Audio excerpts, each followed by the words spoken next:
Hello friends, विद्यार्थी मित्र, पाठीमागच्या तासाला आपण कोनिक सेक्शनमध्ये पॅराबोला कशा टाईपनं डिफाईन केला जातो किंवा कोनिक सेक्शन म्हणजे काय, कोणकोणत्या कर्वचा आपल्याला 11वीमध्ये अभ्यास करायचा आहे हे आपण पाहिलेलंच होतं. त्याच्यासोबत पॅराबोलाचा थेरॉटिकल पार्ट बघितला होता. आपल्याला माहिती आहे की 3 टाईपचे कर्व्ज असतात, एक पॅराबोला, दुसरा इलिप्स, तिसरा हायपरबोला.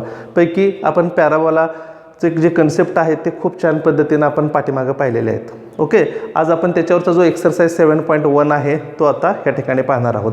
पॅराबोलाचा एक्सरसाइज जो आहे, पॅराबोलामध्ये आहेत तर काय 4 टाईपचे पॅराबोला आहेत आणि तो टेबल महत्त्वाचा आहे. त्यामध्ये तुम्हाला दिलेले आहेत की right handed parabola, left handed parabola, upward parabola किंवा डाऊनवर्ड पॅराबोला. तर ह्या पद्धतीची करस्पॉन्डिंग फॉर्म्युले, त्याचा फोकस, त्याचं डिरेक्ट्रिक्स, त्याचं लॅटस रेक्टम, त्याचे एंड पॉईंट्स, पॅरामेट्रिक इक्वेशन्स असतील, व्हर्टेक्स असेल, ॲक्सिस असेल, मस्तपैकी अगदी सिंपल आहे. MCQसाठी आपल्याला CET असेल किंवा JEEसाठी सुद्धा आपल्याला ते खूप चांगल्या पद्धतीनं ते अगदी तयारी होऊन जाते. ठीक आहे, चला आता आपण एक्सरसाइज 7.1 कशा पद्धतीनं सॉल्व केला जातो हे आता आपण पाहूया. ठीक आहे, 7.1 question number 1, find the coordinate of the focus, equation of directrix, length of latus rectum and end points of latus rectum of the parabola. 3 पॅराबोलाची इक्वेशन दिलेली आहेत. इथे ॲक्च्युली टेक्स्टबुकमध्ये 5 दिलेत, आपण त्यातले 3 सॉल्व करूया, 2 तुम्हाला त्या पद्धतीनं सॉल्व करता येतील. पहिलं काय इक्वेशन दिले पहा, सोल्युशनमध्ये आपण लिहू शकतो. यामध्ये here given parabola is 5y² = 24x. सगळ्यात अगोदर म्हणजे सुरुवातीला तुम्हाला असं कळालं पाहिजे, ओळखता आलं पाहिजे की हा पॅराबोला कोणत्या टाईपचा आहे. जर इथं कोएफिशियंट वगैरे असेल तर तो आपण ट्रान्सफर करूया राईट हँड साईडला. And therefore we can write here y² = 24/5x. Okay, आत्ता आपल्याला ओळखता येते की हा पॅराबोला कोणत्या टाईपचा आहे. y² इकडं आहे, इकडे x आहे, म्हणजे तो पहिल्या टाईपचा पॅराबोला आहे, स्टँडर्ड पॅराबोला आहे, राईट हँडेड पॅराबोला आहे की ज्याचं इक्वेशन काय असतं, standard equation y² = 4ax. And therefore we comparing with y² = 4ax. We get y² बरोबर 4ax बरोबर जर कम्पेअर केलं तर 4a ची किंमत आपल्याला 24/5 मिळेल. म्हणून a बरोबर हा इथे इंटू 4 इकडे जाताना डिव्हाइड होईल आणि मग 4×24 म्हणजे 6/5 ही a ची व्हॅल्यू आली. कुठल्याही टाईपच्या एक्झाम्पलमध्ये तुम्हाला a किंवा b ची किंमत आपल्याला फाइंड आउट करावं लागेल की त्या किमतीच्या सहाय्यानं आपल्याला काय काय विचारले ते सगळे आपल्याला फॉर्म्युले त्या ठिकाणी आपल्याला लिहिता येईल. काय विचारले बघा, कोऑर्डिनेट ऑफ द फोकस. आता पहिल्या टाईपचा पॅराबोला आहे, याचा अर्थ आपल्याला पहिल्या टाईपच्या म्हणजे पहिल्या कॉलममधले जे फॉर्म्युले आहेत ते वापरायचे आणि हे पाठ असायला पाहिजेत. प्रत्येक वेळेस काय आपल्याला तो आता टेबल बघायचा नाही. त्याचा फोकस काय असतो, देअरफॉर वी हॅव फोकसचे फॉर्म्युले. फोकस हा पॉईंट असतो आणि त्याचे कोऑर्डिनेट्स a,0 असतं. And therefore we can write here put the corresponding values of a, that is 6/5, 0 झालं. सेकंड काय विचारले आपल्याला, equation of directrix. Equation of डिरेक्ट्रिक्सचा फॉर्म्युला काय आहे, x + a = 0. फक्त a ची किंमत ठेवायची. जे आपण त्या तिथं अननोन जो व्हेरिएबल जो आहे a, त्याची किंमत काढून ठेवलेली आहे त्या ठिकाणी फक्त त्या व्हॅल्यू ठेवायच्या. We get the required equation, that is x + 6/5 = 0 किंवा अजून त्यामध्ये मल्टिप्लाय बाय 5 केलं तरी या पद्धतीने इक्वेशन मिळतं. आहे असं एवढं ठेवलं तरी चालतं. ठीक आहे, तिसरं काय विचारले पहा, length of latus rectum. Length of latus रेक्टमचा formula, length of LR that is latus rectum = we know 4a. आपल्या त्या कॉलममध्ये आहेत फॉर्म्युले की जे तुम्हाला पाठ असायलाच पाहिजेत, बरोबर आहे. आणि मग इथं किंमत ठेवायची, a ची किंमत 6/5 जर ठेवली तर 24/5 युनिट्स म्हणायचं फक्त पुढं, कारण ती लेंथ आहे आणि त्यामुळं त्याला पुढं फक्त युनिट्स असं म्हणायचं. अजून काय विचारलंय, coordinates of the end points है ना, ऑफ लॅटस रेक्टम. लॅटस रेक्टमचे एंड पॉईंट म्हणजे coordinates, that is end points of LR, end points of latus rectum. Formula काय आहे, a, ±2a. फक्त यामध्ये किंमत ठेवा 6/5 ± 12/5 झालं. a ची किंमत 6/5 ठेवलं, इथं 2a आहे, 2 × 6/5 म्हणजे बेस 12. मी डायरेक्ट लिहिलेले प्लस मायनस.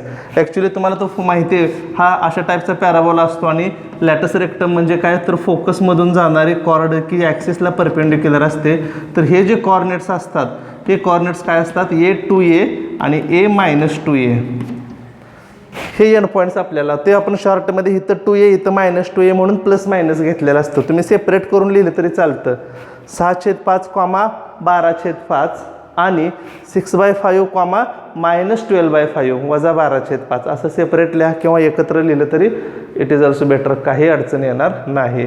तर 1-1 मार्काला एक असे 4 मार्काला हे एक्झाम्पल विचारलं जातं. एक पॅराबोला दिला जातो 4 मार्कसाठी, त्याचे आपल्याला फोकस काढायचा असतो, एंड पॉईंट्स काढायचे असतात, length of latus rectum find out करायचे असतात आणि त्याचे एंड पॉईंट्सचे कॉर्डिनेट्स जे असतात ते कॉर्डिनेट्स. मात्र तुम्हाला हे फॉर्म्युले पाठ पाहिजेत. फोकस काय असतो A0, डिरेक्ट्रिक्स इक्वेशन काय असतं x + a = 0, length of latus rectum काय असतात 4a. प्रत्येक वेळेस आपण त्या कॉलममध्ये त्या टेबलमध्ये बघायचं नाही.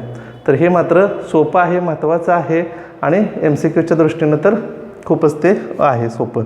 आणि एंड पॉईंट्स ऑफ लॅटस रेक्टमचे पण फॉर्म्युले आपल्याला त्यानुसार त्या टाईपचा जो पॅराबॉला आहे त्याच्यानुसार हे फॉर्म्युले सगळे बदलतात आणि त्यामुळं ते आपण काही करून कम्पॅरेटिव्हली ते लक्षात ठेवायचे. ओके, समजलं? गुड, लिहून घ्या. Okay, now similarly we take second example. See here, second we have given the parabola is y² = -20x. आता ह्या दोन्हीमध्ये काय फरक आहे? चिन्हाचा फरक आहे. आता दोन पद्धतीने एक्झाम्पल सॉल्व करता येतं. एक म्हणजे वजा टाईपचा जो पॅराबोला असतो तो लेफ्ट हँडेड पॅराबोला असतो. जे ह्या पहिल्या टाईपचा जो पॅराबोला आहे त्यामध्ये फक्त चिन्ह बदलत जरी गेली तरी त्या ठिकाणी आपल्याला काय करता येतं, तर लेफ्ट हँडेड पॅराबोलाचे फॉर्म्युले मिळतात. किंवा काय करायचं, स्टँडर्ड पॅराबोला बरोबरच जरी कम्पेअर केलं तर एची किंमत निगेटिव्ह मिळते, त्या पद्धतीनं सोडवलं तरी चालतं. ए निगेटिव्ह मिळतो आणि पहिल्याच टाईपच्या पॅराबोलाचे फॉर्म्युले वापरायचे. पहिल्या टाईपच्या पॅराबोला म्हणजे आता पहिले एक्झाम्पलचे जे फॉर्म्युले तेच जर वापरलं तर एची किंमत आपण ही मायनसमध्ये ठेवली, ज्या ज्या ठिकाणी ए येतं तिथं एची किंमत मायनस ठेवली का आपोआपच ते लेफ्ट हँडेड पॅराबोलाचे मिळतं. कसं जरी सोडवलं तरी चालतं. आपण कन्फ्युजन होण्यापेक्षा, जम्बलिंग होण्यापेक्षा पहिल्याच टाईपच्या पॅराबोलाचे फॉर्म्युले वापरूया. फक्त कम्पेअर केल्यावर एची किंमत ही निगेटिव्ह येणार आहे. Okay, given y² = -20x comparing with y² = 4ax. बघा, स्टँडर्ड टाईपच्या पॅराबोला बरोबरच कम्पेअर केलं मी. 4a = -20, a बरोबर -5 ही याची किंमत आली. आता हे कम्पेअरिंग जर तुम्ही लेफ्ट हँडेड पॅराबोला बरोबर केलं, लेफ्ट हँडेड पॅराबोलाचं इक्वेशन काय असतं, y² बरोबर -4ax आणि -4a ची किंमत -20 म्हणून a बरोबर +5 येईल. पण एची किंमत +5 येईल. पण आपल्याला लेफ्ट हँडेड पॅराबोलाचेच फॉर्म्युले सगळे वापरावं लागतील. म्हणजे त्याचा फोकस काय असतो, यस -a,0 असे वापरावे लागतात. तुम्ही जर स्टँडर्ड पॅराबोला बरोबर जर कम्पेअर केलं तर एची किंमत निगेटिव्ह येते आणि आपोआपच तुम्ही राईट हँडेडचे फॉर्म्युले सगळे जरी वापरले तरी तुम्हाला एची किंमत निगेटिव्ह ठेवले का लेफ्ट हँडेडचे सगळे तुम्हाला जे सोल्युशन मिळणार आहे ते लेफ्ट हँडेड पॅराबोलाचं मिळतं आहे. त्यामुळे तुम्ही बेटर वे ह्या पद्धतीने गेला तरी चालतं. डायरेक्ट कुठलाही टाईप, पहिला टाईप असो, राईट हँडेड असो, लेफ्ट हँडेड असो, स्टँडर्ड पॅराबोला बरोबर कम्पेअर करा आणि एची किंमत फाइंड आउट करा. पॉझिटिव्ह येऊ, निगेटिव्ह येऊ आणि त्यानुसार आपण स्टँडर्ड पॅराबोलाचेच फॉर्म्युले वापरायचे. पहिला फोकस SA0 = S -5,0. एची किंमत -5 आली. आता S -5,0 म्हणजे ते लेफ्ट हँडेड पॅराबोलामध्येच येतं.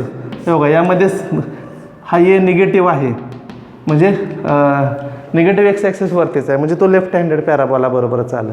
फॉर्म्युले आपण वापरताना राईट हँडेडचे वापरले पण एची किंमत निगेटिव्ह आल्यामुळं त्या पद्धतीनं आपण सॉल्व केलं तरी चालतं. जम्बलिंग होत नाही आपलं. एकाच टाईपचे इक्वेशन्स आपण पाठ केले. ओके, ठीक आहे. इक्वेशन ऑफ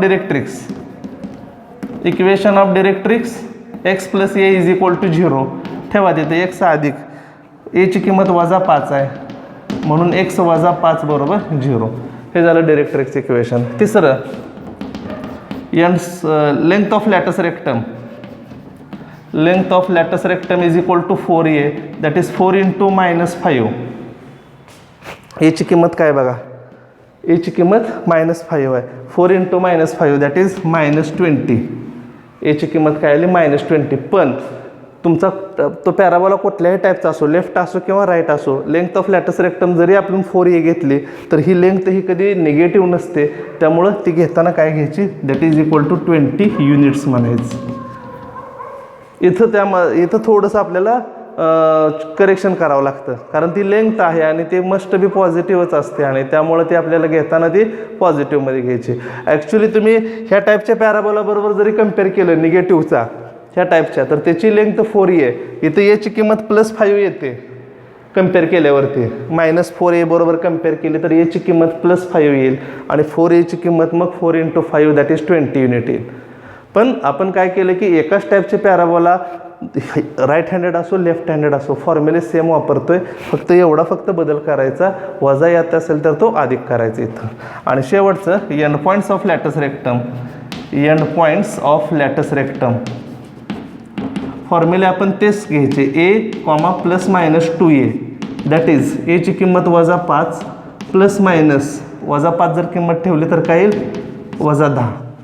आता -5 ठेवली तर इथं -10 अधिक वजा होईल म्हणजे मायनस होईल. ॲक्च्युली ते पॉईंट काय येणार आहेत -5 + 10 आणि -5 - 10 म्हणजे +- होईल आणि खाली ++ होईल. मायनस केलं काय आणि +- केलं काय, तुम्हाला पॉईंट हेच राहणार आहेत. त्यामुळे आपल्याला या पद्धतीनं ते एक्झाम्पल सॉल्व्ह करता येईल. लक्षात आलं का पहा.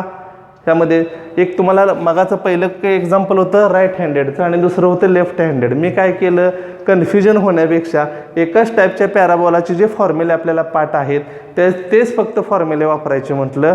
राईट हँडेड असो किंवा लेफ्ट हँडेड असो, एची किंमत निगेटिव्ह आली का ती किंमत जिथं ठेवली निगेटिव्ह किंमत ठेवली का आपल्याला लेफ्ट हँडेडचे आपोआप ते ॲन्सर्स मिळतील की जे आपल्याला करेक्ट ॲन्सर मिळतात. फक्त जिथं लेंथ ऑफ लॅटस रेक्टम आहे तिथं मायनस असेल तर ते प्लस करायचं या पद्धतीनं. Okay, right down this now. Okay, now we take similarly example sub question number 3 that is 3x² + 8y. एक्झाम्पलकडे पाहिल्याबरोबर त्या पॅराबोलाच्या इक्वेशनकडे पाहिल्याबरोबर तुम्हाला लगे लक्षात आलं पाहिजे की हा कोणत्या टाईपचा पॅराबोला आहे. हा 3 जर इकडे घेतला तर -3 होईल. x² = 4by अशा टाईपमध्ये, म्हणजे तो अपवर्ड डायरेक्शनचा पॅराबोला आहे. त्यामुळे तुम्हाला माहिती आहे ह्या टाईपचं जे पॅराबोला असतो याचं इक्वेशन काय असतं, x² = 4by. आणि मग याचं काय आहे इथं फोकस काय असतो, इथं 0, b असा फोकस असतो. डायरेक्ट्रिक्स इकडं असतं -b, म्हणजे त्याचं इक्वेशन असतं y = -b किंवा y + b = 0 वगैरे वगैरे आहे ना. आपण त्या कॉलममधलीच फॉर्म्युले वापरायचे. चला सोल्युशनमध्ये लिहूया. तिसरं, ते डायग्राम वगैरे काढायची काही आवश्यकता नाही, मी फक्त तुम्हाला माहितीसाठी सांगितलं.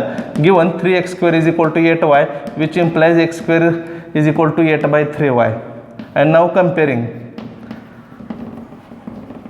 Comparing with x² = 4by. कोणत्या टाईपचा पॅराबोला आहे त्याच्याबरोबरच कम्पेअर करायचं. उगे वाटते y² = 4x स्टँडर्ड इक्वेशन आहे म्हणून त्याच्याबरोबर कम्पेअर करूया, नाही. x² आहे लेफ्ट साईडला तर x² बरोबरच ते कम्पेअर करायचं. आणि मग इथं आपल्याला 4bची किंमत मिळेल. 4b = 8/3 and therefore b = 4 × 8 2/3. हा 4 गुणिले इकडे येताना इथं भागिले होईल आणि 4 × 2 = 8 असा भाग घालवला म्हणजे डायरेक्ट आपण लिहिलं 2/3.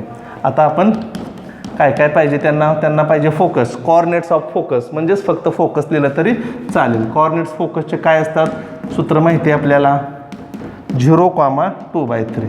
ओके, इक्वेशन ऑफ डायरेक्ट्रिक्स ह्याच्यावरती मात्र कमांड पाहिजे. हे तुम्हाला फॉर्म्युले पाठ असले पाहिजेत. y + b = 0 that is y + 2/3 = 0 which implies 3y + 2 = 0.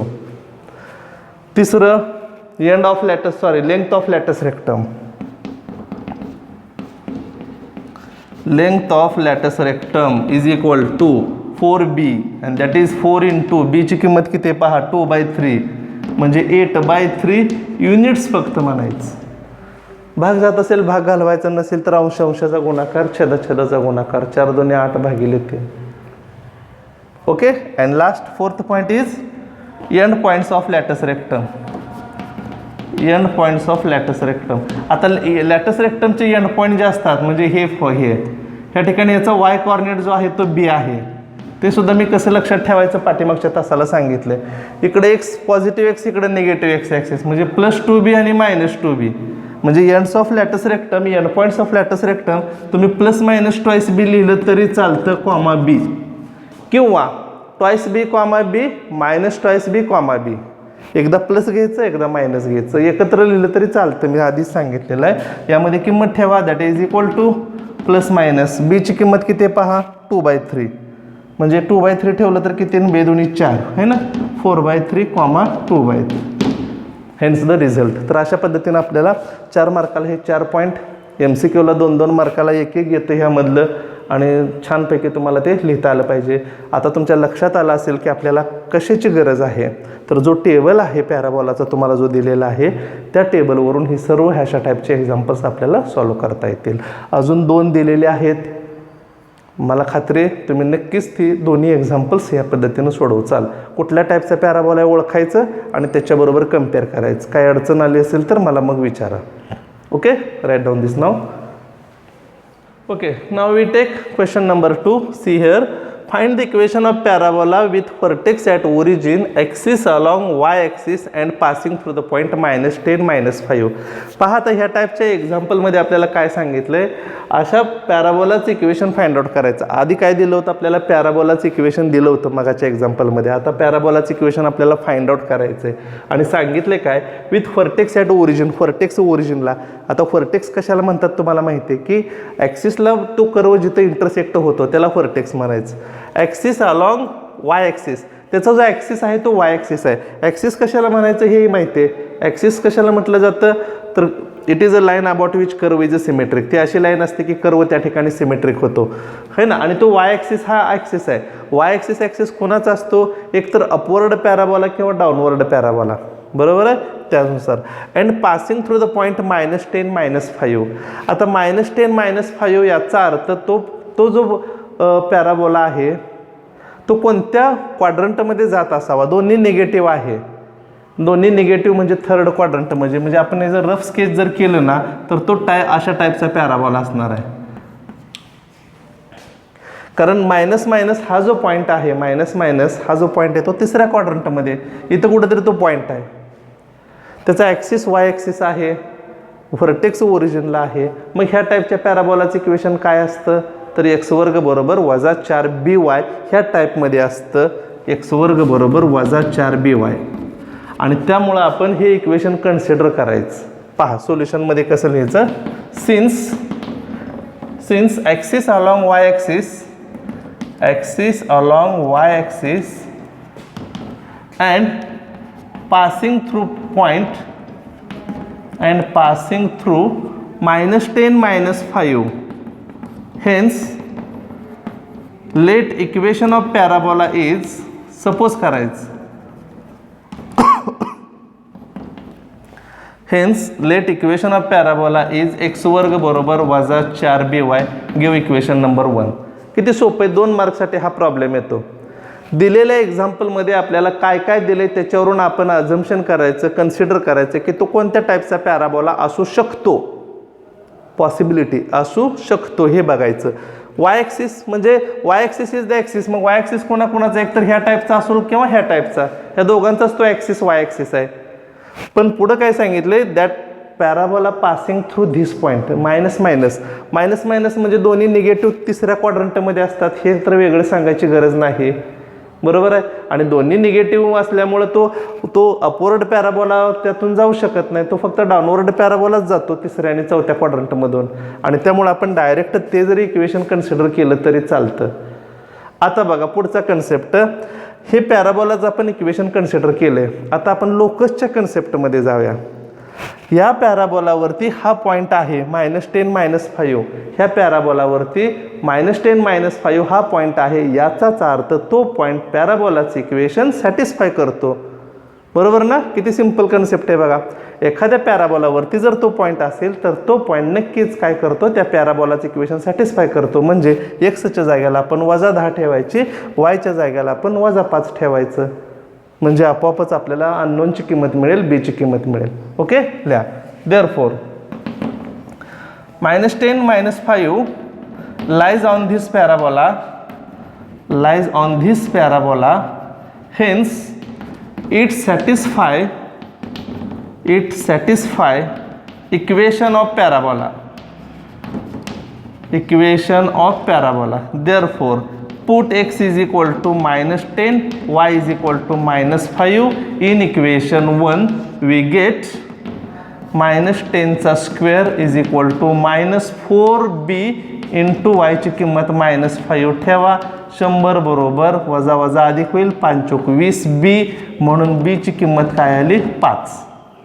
ह्या 20 इथं गुणिले इकडे येताना भागिले होईल 20 100. ही बीची किंमत आपण इक्वेशन 1 मध्ये ठेवली का आपल्याला त्या टाईपच्या पॅराबोलाचं इक्वेशन मिळतं. Find the equation of parabola की जे आपण कन्सिडर केलेलं आहे इक्वेशन 1 मध्ये दिलेलं आहे. ही किंमत फक्त इथं ठेवायची. देअरफॉर इक्वेशन 1 बिकम्स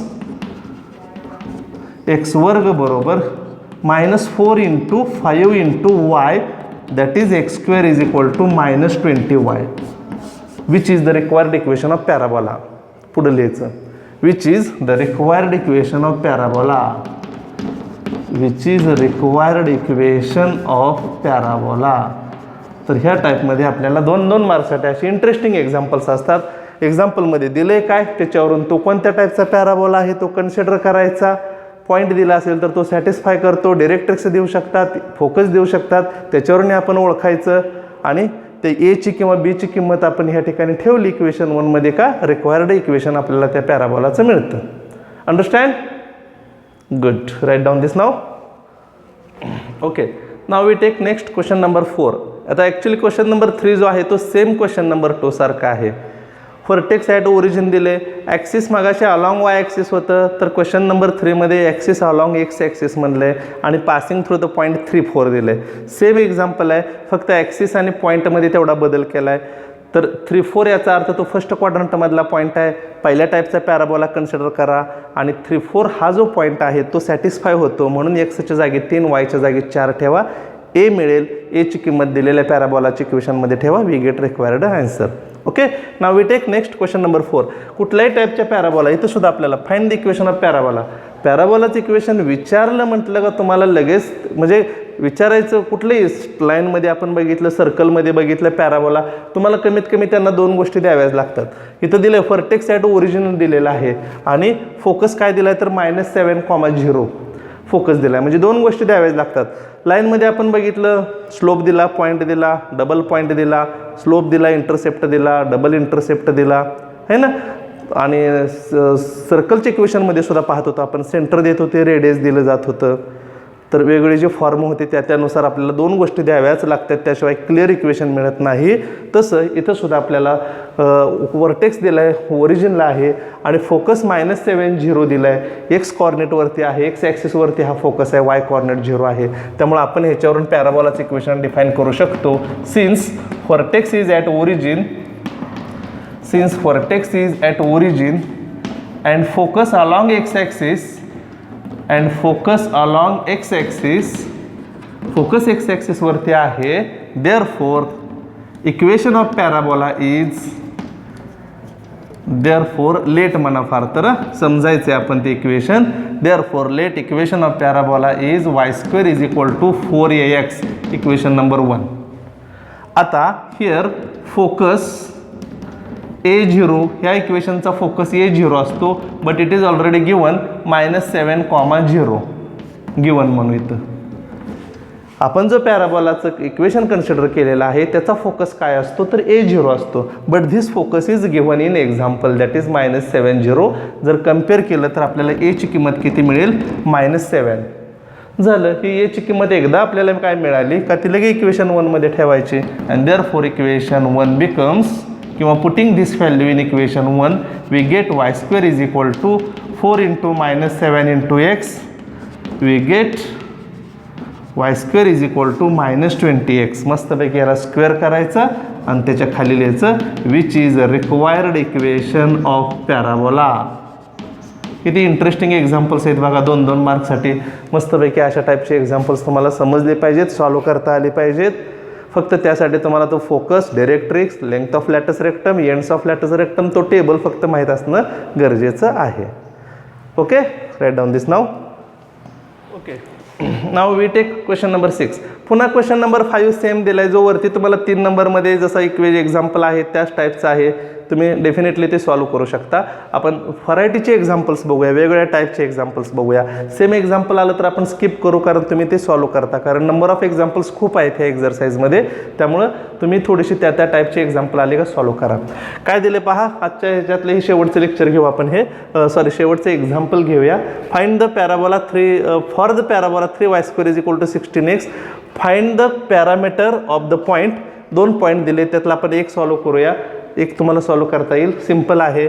कुठल्या टाईपचा पॅराबोला दिला आहे पहा. Given parabola is 3y² is equal to 16x, therefore y² is equal to 16/3x and therefore 4a is equal to 16/3 which implies a बरोबर 4/3.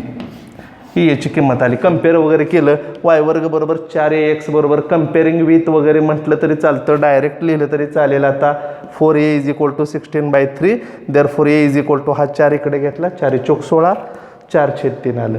आता पॅरामेट्रिक इक्वेशन्स तुम्हाला माहिती आहे, त्या टेबलमध्ये आपण खाली दिलेले किंवा सेपरेट दिलेत. पॅरामेट्रिक इक्वेशन्स काय असतात? We know parametric equations of parabola are, जसं सर्कलला पॅरामेट्रिक इक्वेशन्स असतात तसं पॅराबोलासाठी सुद्धा पॅरामेट्रिक इक्वेशन्स असतात. Parametric equations of parabola are x is equal to 80² आणि y इज इक्वल टू 2/80. आता इथं फक्त किंमत ठेवायची. एक्सची किंमत तो पॉईंट. आता पहिला पॉईंट काय दिला आहे पहा, 3 - 4 साठी. देअरफॉर एक्सची किंमत 3, एची किंमत आपण काढली 4/3 t². इकडे तसंच ठेवूया. वायची किंमत -4 2 इंटू ए किती आला आहे आपला, एची व्हॅल्यू 4/3 इंटू टी. टी म्हणजे पॅरामीटर आहे आपल्याला माहितीच आहे आणि टीची व्हॅल्यू आपल्याला फाइंड आउट करायची. सोडवा. 3 त्रिक 9/4 बरोबर t², म्हणून टी बरोबर ±3/2. इकडं सॉल्व करू आपण. काय येते पहा इथं, 4 2 8 आहे ना, हा 3 इकडं आणल्यावर -12 बरोबर 8t -12/8 बरोबर t. बरोबर आहे. 4 त्रिक 12, 4 2 8 -3/2 बरोबर t. आता दोन्हीमधली कॉमन व्हॅल्यू घ्यायची. इथं टीची व्हॅल्यू +-3/2 आली आणि इथं टीची, दोन्हीमध्ये कॉमन काय चालेल, फक्त टीची value -3/2 and therefore here parameter is the required as like this, that is t is equal to -3/2 which is the required parameter. तर या पद्धतीने आपल्याला हे एक्झाम्पल सॉल्व्ह करायचं असतं. आपल्याला एक्झाम्पलमध्ये फाइंड द पॅरामीटर विचारले, टीची किंमत विचारली. त्यासाठी आपल्याला पॅरामेट्रिक इक्वेशन जी हे दोन आहेत हे पाठ असायला पाहिजे. त्यामध्ये फक्त व्हॅल्यू ठेवायची. आता सेकंड एक्झाम्पलमध्ये सुद्धा बघा, एक्सच्या जागी 27 आणि वायच्या जागेला -12. दिलेले पॅराबोलाच्या इक्वेशनवरनं ए डिफाईन करायचं. पहा आता सेकंडमध्ये ते लिहून घ्या. म्हणजे आपण दुसरं इथं सॉल्व्ह करूया.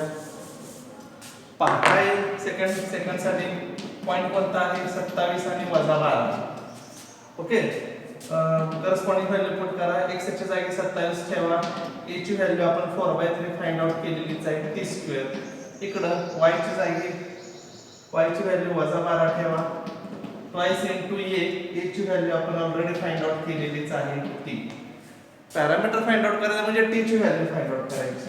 27 त्रिक 81/4 बरोबर t², म्हणून t बरोबर दोन्ही बाजूचं वर्गमूळ घेतल्यावर इकडं प्लस मायनस द्या, 81चं +-9/2. इथं काय होईल पहा, देअरफॉर -12 बरोबर किंवा 12 त्रिक 36 करायचं, -36 बरोबर 4 2 8t, म्हणून -36/8 बरोबर t. दॅट इज पहा 4 9 36, 4 2 8 -9/2 बरोबर t. आता दोन्हीमध्ये कॉमन व्हॅल्यू सेम मगासारखं, इकडं -9/2 इथं +-9/2 and therefore we get t is equal to -9/2. This is the required parameter. तर या टाईपचं आपल्याला हे एक्झाम्पल अशा पद्धतीने सॉल्व्ह करता येईल. समजलं? ओके. तर आजच्या ह्या लेक्चरमध्ये आपण पॅराबोलाचा एक्सरसाइज 7.1 वरती जवळजवळ 1 ते 6 क्वेश्चन्स आपण सॉल्व्ह केले. सेम टाईपचे एक्झाम्पल 1-2 मध्ये स्किप केलेले आहेत. तुम्ही ते सोडवा, काही अडचण येणार नाही.